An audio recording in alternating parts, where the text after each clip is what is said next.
Good morning, afternoon, wherever you are. Welcome to our webinar. This is our discussion on best practices for market development using ArcGIS, and it's the first in our 2018 series of webinars on market development. So I'll be your moderator today. My name is Kathleen Ojo. All right, just some logistical information before we get started. Once again, we do have 2 webinars scheduled for the month of May coming up. We'll circulate the registration email or information by email as soon as we have that up. Today's presentation will be recorded, and we're going to post the video to LinkedIn within a week to 10 days. We also encourage you to connect with either Helen or myself, or join one of the industry-specific LinkedIn groups to further the discussion. So we're going to host questions at the end of our presentation. We do encourage you to type those into the question window because that's where we'll be monitoring for any questions that come in. All right, so my name is Kathleen Ojo. I'm your moderator today.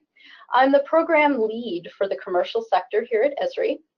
I've been with Esri for coming up on 10 years now, but I'm brand new to the commercial industries. So I'm really excited to be involved in this webinar series and to deepen my own knowledge of how spatial information is opening up new opportunities for business. The bulk of today's content, though, is going to be delivered by Helen Thompson, who I'm sure needs no introduction, but for those of you who are new, Helen's our global marketing strategy manager. She's been with Esri for 13 years, and throughout her career has been an advocate for advancing geographic literacy and the use of spatial analytics to drive better decision-making in business and society. So what is market development, and why is it important? Market development is typically defined as a way to attract a new customer market, but it's really more powerful when it's used as a strategy to reach deeper into your existing markets. A market development strategy helps you quantify the true value of customers within the marketplace by identifying new target segments, highlighting untapped audiences, and finding hotspots of opportunity. It also minimizes the impact of competitive pressure by allowing companies to better understand the makeup, dynamics, and characteristics of both the market and customers. This insight allows them to develop more reliable, repeatable, successful strategies to realize the opportunities that they've uncovered. Market development should not be confused with market research or market analysis, which is a single workflow that's used when companies expand to a new location. Market development is an essential top-line growth strategy that helps build long-term, sustainable market opportunities, engaged audiences, and more informed decision-making. So as Helen will explain, market development applies to many different industries and business scenarios. There are more than a dozen workflows that can be grouped by key departmental objectives, such as strategic planning, market optimization, performance monitoring, and business reporting. Before we jump in, let's take a quick poll. So we're interested in knowing what industry you're from. If you can select, please, from the options there below. So it looks like most of you are from real estate with a smattering of other industries in there. So wonderful. Thank you so much for participating in that. All right, so now I'm going to turn it over to Helen, who can delve more into the workflows that we just recapped for you and explain how market development fits within a holistic business strategy. All right, thanks, Kathleen. And welcome everybody that's attending this either live or in the recording. As Kathleen explained, this is one of a series that we're going to look at. And what I really wanted to do was to try to start off and build on what Kathleen said in terms of organizational strategies. One of the things that I constantly see is that there's an increasing conflict going on between traditional bricks and mortars businesses and digital businesses. You know, every business tries to put in place organizational strategies and workflow that allow them to optimize the business performance and maximize their profits. So to do that, businesses are fundamentally about establishing a shared business understanding and knowledge that they can use as part of this. But one of the things that has happened with traditional businesses is that their history is in many cases straitjacketed them into a way of operating. Those traditional business activities have been divided across different departments with different individual roles and responsibilities. And this webinar is really about debunking those traditional strategies. And fundamental to that is an idea that you have to ground truth every one of your assumptions. Today's business world is different from the business world of 10 years ago. The startups, the digital businesses, they fundamentally are coming from the perspective that they can do something different. They don't need to play by the traditional rules. And one of the things I want to challenge you all to do is to live that type of role. Challenge your current assumptions. Measure and monitor the way that you as a business operate. I'm constantly surprised when I go to work with people how few shared established business metrics and measures there are across the whole of the organization. Individual roles and goals don't necessarily roll up to across the organization. And that leads to further siloing. When you think about the business strategies, there's a real issue about the impact of change. So what happens is that companies often only assess the impact of change annually or when something is being forced upon them. So their response is reactive rather than proactive. They don't go back to that principle of saying, we're having change forced upon us. Why is that?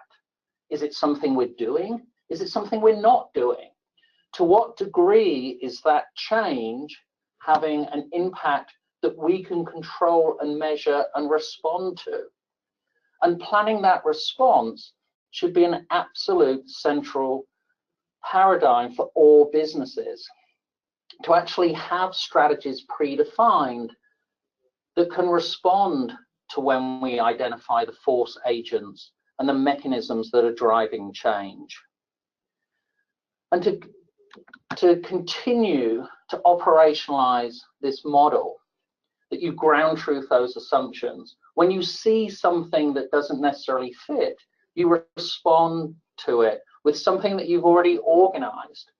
You let that plan run and the response for the time that you've originally agreed, and you measure what the impact is of your own business and the effectiveness of that response. And this becomes a virtuous, positively reinforcing cycle. But as I said, many organizations are actually built with 4 key organizational objectives, these 4 central foundational pillars. So you have business reporting, which is telling the stakeholders how well the organization is doing. You have performance reporting, which is looking at the individual goals and metrics behind them, market optimization to see how well we're doing, and then that strategic planning. And these are often siloed, and worse still, the individual workflows and activities are siloed within them. So I visit many organizations that have a market research department, and there's customer profiling done by, say, a marketing group. And they're not really sharing and collaborating on the data, which is foundational to both of those activities. So what I think is really important is that as an organization, we start to think about the strategic role of data on these types of business approaches, that rather continuing to have our strategic activities organized at a departmental level that go deep rather than broad, that we change this view. Because fundamentally, one of the things that happens is that this isolation of the business paradigms and strategies, those strategic objectives, actually ends up creating a conflict within the organization. So the strategic objectives, as they're often viewed, of planning and market optimization, things that cost money to do and that will have a material impact on the business, are often periodic, maybe once a year, every 18 months. They're based on quarterly type strategies. They're macro, they tend to affect the whole of the business and the whole of the organization, and they're often driven by top-down approaches, corporate strategies, investor strategies, shareholders, whatever that might be. In contrast, you have this day-to-day, week-to-week, month-to-month, quarter-to-quarter, year-to-year reporting, which is very much tactical. The activities of the business are themselves episodic. We continue to look at, in the rearview mirror and predict from the future. And that's often at a individual location or a market by market, a state, a region, whatever it might be, basis. And it tends to be very much departmental, driven by the people that own the responsibility for that activity. But I truly believe there's a difference to this, and I want to discuss it from a context of two businesses which are very much in the news. So Costco, it's a warehouse, right? A big retailer with a large footprint. But beyond a warehouse, it actually offers an experience. This is a very much a customer-centric business. Its membership scheme allows Costco to bring together two different paradigms which are driving from different ends of the retail marketplace and the retail experience. One is those disruptive, innovative businesses which are founded on data. The other one is traditional businesses which have a bricks and mortar environment and really don't have customer information. Costco is somewhere in the middle. This great database allows them to understand the type of products that customers want. They have seasonal variety that it constantly changes. It's also geographically varied. So you can see how one store is retailed differently from another. That customer database drives the physical experience in store. It drives the physical location and how Costco reaches its audience.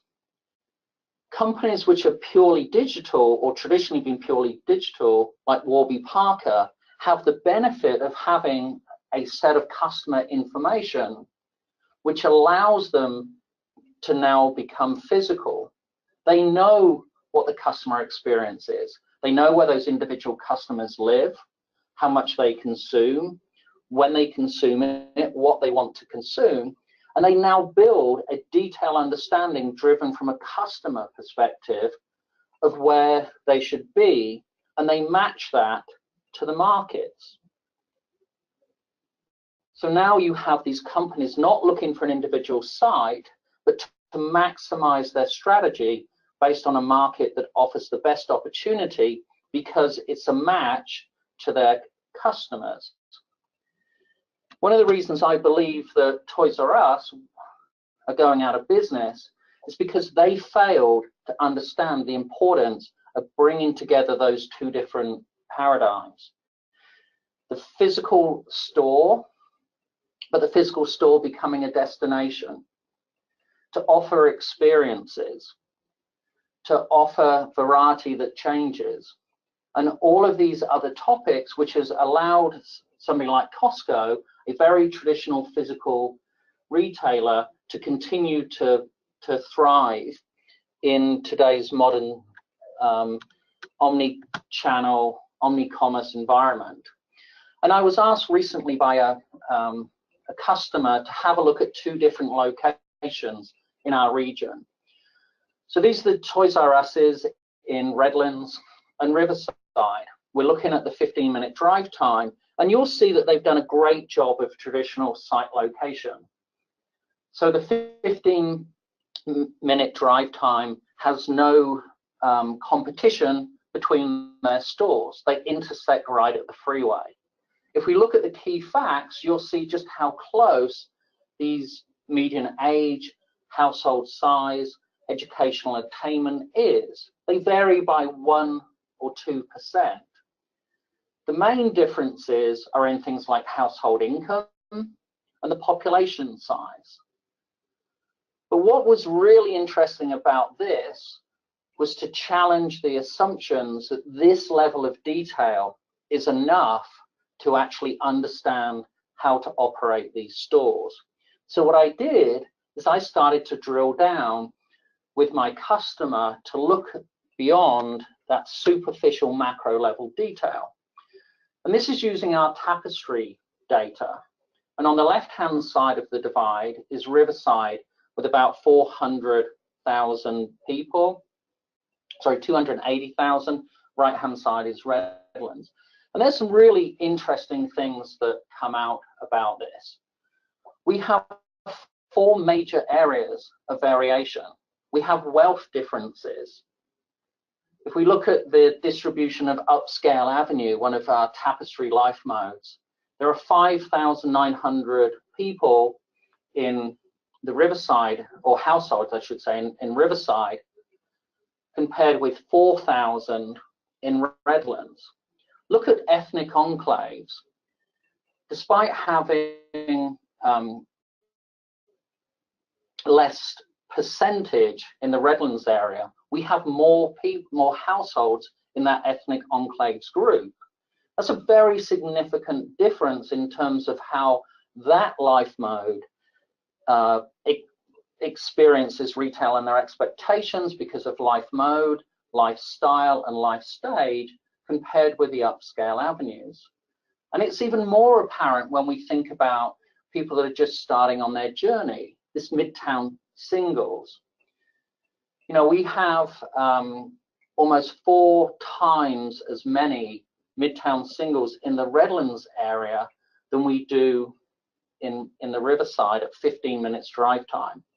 And equally, twice as many people in that next wave, new people coming on in the 15 minutes drive for Redlands. So what I want to do is I want to jump in and show you this infographic actually running. And it's something that I think is a really great example of how we can take data from our geo-enrichment and our demographic tools and implement it into an environment that allows us to share this data with other people. So this is live and on the web, and you can see that I can look at the age distribution. So although I have a median age of 32, I have some very dominant groups, and the age profile differs quite considerably here in Redlands from San Bernardino County. I can also compare and see how it differs from California or United States itself. So this group is generally much younger than the United States. We have a lot of people in this life mode 7, this ethnic enclave, and if you sum this up, nearly 70% of all of the households within 5 minutes come into 3 individual Tapestry segments. And that's very significant. And we can look at how that varies over time and distance. So now, when I move 10 minutes drive times, rather than about 70%, I'm dealing with about 20% in those top 3 groups. Let me just go back and show you this again. Right? So we have 34% of our households in 5 minutes are in one group, 22% in home improvement, 20% in Southwest family. And when I look at 10 minutes, we don't even have 30% across these 3 different categories. But I can look at what the aspirations are. There's 4,000 families in fresh ambitions, 3,500 in this young and restless. These are single people. They're about 30. They've got college degrees, and they've got very low income.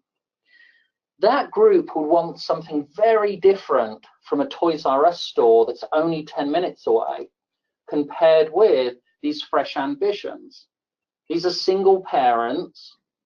They're very young too.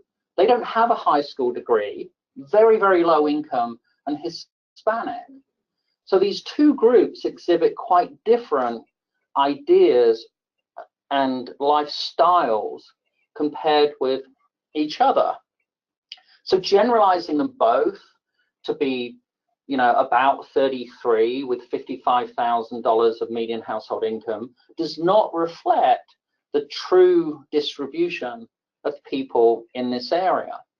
And many businesses don't dive further down and through this data set or through these types of analytical opportunities that you're given. So if I look at Riverside, and we'll jump to 15 minutes, one of the things that we can do is compare how things like income varies. So we can see that in the age profile, it's relatively similar in our Riverside area to Riverside County itself, but there are significant differences in the the income distribution rather than age. There's a category between 35,000 and 100,000, and we have less people than the county average earning over $100,000. This group is dominated by life mode 7, which again is these ethnic enclaves. 20% of them, 1/5, are married couples, which are right on our median age. They have no high school diploma, but they're almost the archetypal Tapestry segment for all of these generalized attributes, demographic attributes of this audience. So one of the things that might work is to say, if I want to be successful, then I will find all of the areas with urban villages. But that's just one of our categories. There's great diversity in them, and we can see that in terms of how all of these different groups come together in the life modes. And what I'm able to do is to compare that with the US or with Riverside or other areas where I can generalize and compare the degree to which this meets an analog like Riverside, like the US or other areas. So the generalization into sort of key facts that many businesses have founded on is just not deep enough to really understand whether or not the business is successful. You need to challenge what that actually means, because we can see how different distributions in age and incomes ends up providing exactly the same set of information. So if I look at 10 minutes now, my median income has not changed very much, but the profile and distribution of income has. And the same thing in terms of age or other characteristics. So knowing that I've got a $5,000 to $7,000 difference between 5 minutes and 15 minutes, it's just a data point. It's not information, it's not insights. Understanding how that is created is really important, because if we look at some of these groups, these are very young, some of these are students, these are other people which are just starting off on their journey. So what we're going to do is have another poll and get your insight into a couple of things associated with this. So I showed you one of these Tapestry infographics. Would you like that to be built into our software? Something that's standardly available to you. If you're neutral, that's completely fine.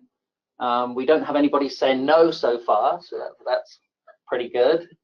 The development team are going to hate me for providing this to you and allowing you to do that. So you can see that 91% of you said that you would really like to have this in Business Analyst. So we'll take this on as a task, and we'll give you feedback in our next webinar on where we are in terms of an update. All right, so let me jump back and start to really sort of readdress this issue. So you can see now that level of detail allows me to really have some insight on whether what I assumed was in the marketplace and this macro level sort of reporting that goes up to my strategic directors, whether or not that's valid. What I believe is that this 4 pillars is really a cyclical, self-reinforcing opportunity. That what we can move to is a much more strategic view of performance reporting and business reporting. And this is achieved by an 8-step wheel that really starts to think about this data and this approach to data in a different way.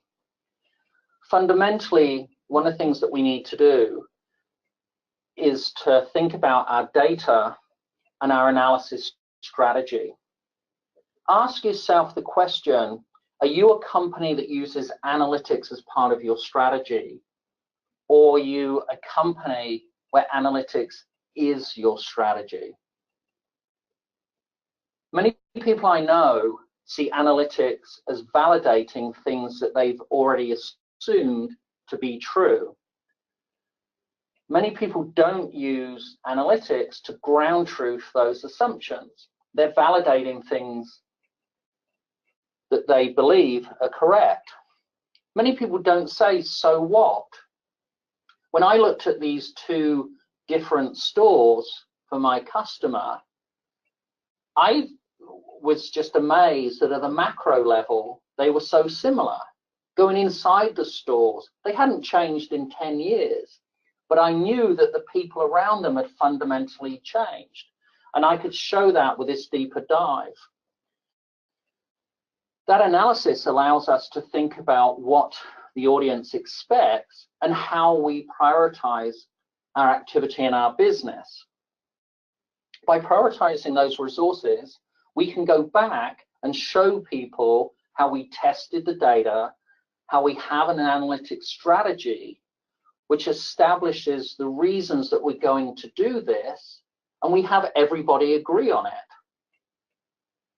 So we've got a 4-step plan, which is much more strategic, if you want, to now start the next stage, which is to share that information, to monitor things, and to work on much more of our strategic goals. So let's think about this in terms of establishing shared business knowledge, the first step of what we really want to do. In our data analysis strategy, it's really that market planning workflow. This is something that almost everybody does in business. We analyze a market to determine what our optimum strategy is. It is not to understand how many people live there, what their ethnicity is. It's actually to say, should we be focused on growth? Should we be focused on driving and expanding the wallet? Should we be focused on driving more services, different products within that? So market planning should really be part of that fundamental foundational activity which delivers business knowledge. And then we want to test that to establish a common deterministic understanding of our customers within that market, to bring together our customer databases with our physical understanding of demographics and psychographics that we can get from different sources, and to go back to stage 1 and say, does this make sense? Is this what I thought was true? What more data do I need? What more analysis do I do? How do I use analysis more strategically to focus on things like site selection activity, finding a site for people or people for a site, looking at suitability analysis and prioritization of that strategy, to think more engaged in terms of the criteria that I need to assess as being important. My Toys R Us analysis actually said that median age and education weren't really good markers for how this market varies, nor is the number of households, nor is the total population. What's more deterministic are the Tapestry segments and income. What's more deterministic is the number and likelihood of having children. And I can use this to a set of criteria by which I benchmark my different sites and I compare my markets. So what you can think about now is that all of these activities are leading up to a sense of now I have a shared set of business understanding that everybody can work with and everybody can work around. Now what I want to do, now I've got that understanding, is to move forward with establishing a much more strategic set of goals and metrics. So now I can start to perform competitive analysis. How, using the metrics I know about my location, using the metrics I understand about my marketplace, my customers, the psychographics, the expected behavior of that audience, how does it compare with the reach that my competitors have? I continue to refine and identify my customer composition. So this isn't the demographics of an area, it's actually the customers that we have, how they respond to need, and what they actually look like in terms of the models that I built about my business performance compared with the customers that are actually there and the results that we see in the business. Analog modeling that in terms of potential site that we want to expand in or we want to change allows me to really now start to measure and score those different assets against business metrics. That might be return on investment, it might be growth in customers, it might be growth in sales, it might be individual basket, whatever it might be. We can do that holistically, or we can do it across into a small set of locations.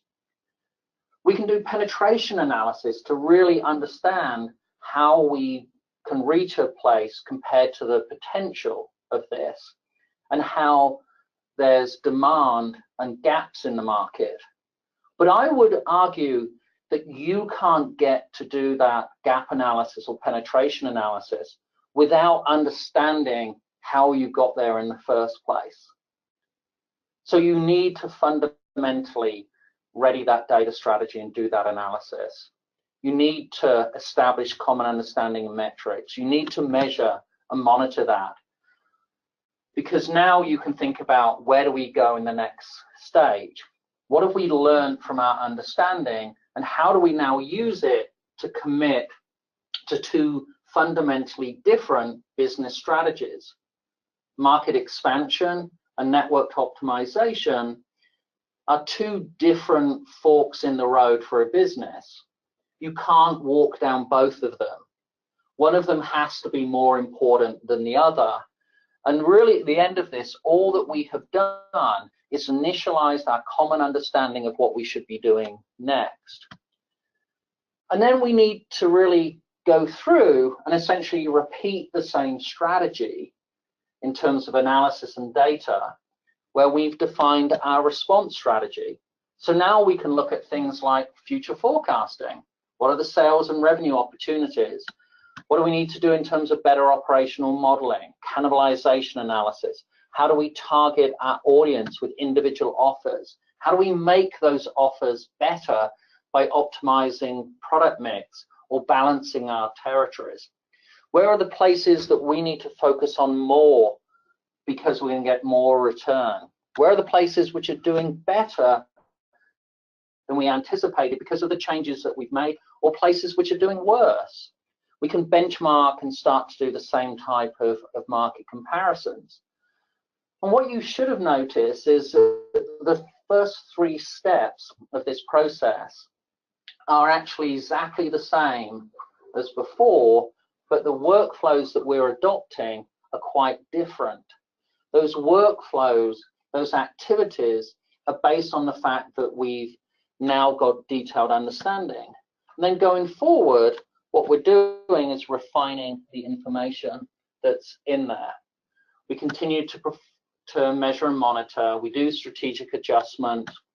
We now look at how well our strategy worked, and we commit to the next set of the strategy. But what we have done is we've operationalized that data. So now we've started the cycle. We've run one full extent of it, one full pass, and then we've now operationalized that into the second part. And we can essentially now let this go, because when we analyze more data, we know the impact on forecasting, how we need to monitor that, how we can analyze cannibalization, and so on. So I want to close with a couple of comments about how we can implement this in terms of best practice. You know, fundamentally, everything builds and depends on a better understanding of market and customer dynamics. Really challenging those assumptions at the start and our past wisdom is fundamental to the business success. The luxury of being purely digital has been that they started from that assumption. But many traditional businesses also have the opportunity to start to think about having that challenger environment, to establish a common view of what matters and what is essential to the success, to really think about how strategic reporting is fundamental to communicating across the business and the organization, and it shouldn't be left to be an operational underpinning of individual departments or workflows. That information needs to roll up, so what we're doing is less with more insights and more information. So I encourage everybody to contextualize more. What does that data summary, that piece of information mean? And to really move away from data as a product and think about insights as being a storytelling mechanism. Listen to what your data is telling you and what's important within the data itself. So there's a whole range of examples that you can explore in your leisure. I've shared both the Redlands and Riverside Toys R Us examples of these different locations. There's some work we did in banking on the go.esri.com/hyperlocal area, in which we show how to analyze at the macro level to take an understanding of customer performance and challenge the assumptions that were previously made about our branch locations. And there's one that's quite fun about craft beer in the Denver market, and actually saying are those craft breweries really located where our customers are. And another great one in terms of really sort of thinking about how to challenge the assumptions and take something as basic as income data and segment it down is this story map, which is a beautiful story map on mapping income. So I encourage you all to go and explore these. All right, thank you so much, Helen. That was really interesting. I find it, again, because I'm new to the commercial space, I find it really interesting that you can take all these high-level, very dry statistics on how much people make and where they're from, and then dive down and really figure out how to position your story and talk to the specific audience. So I learned a lot. We hope you did too. Again, this video is going to be posted to LinkedIn within the next 10 days. In the meantime, please do connect with either Helen or I, or both, on LinkedIn, and consider joining one of these industry groups specific to your industry. Lots of good content and discussion goes on there. We will be emailing you and sharing registration information for our upcoming webinars. And then this series is going to extend all year through December. So we do hope you'll join us again to continue the discussion. Right now, we're going to do our third poll, and this is, would you like to be contacted for some more information about what we've discussed today, or to discuss any other questions you might have?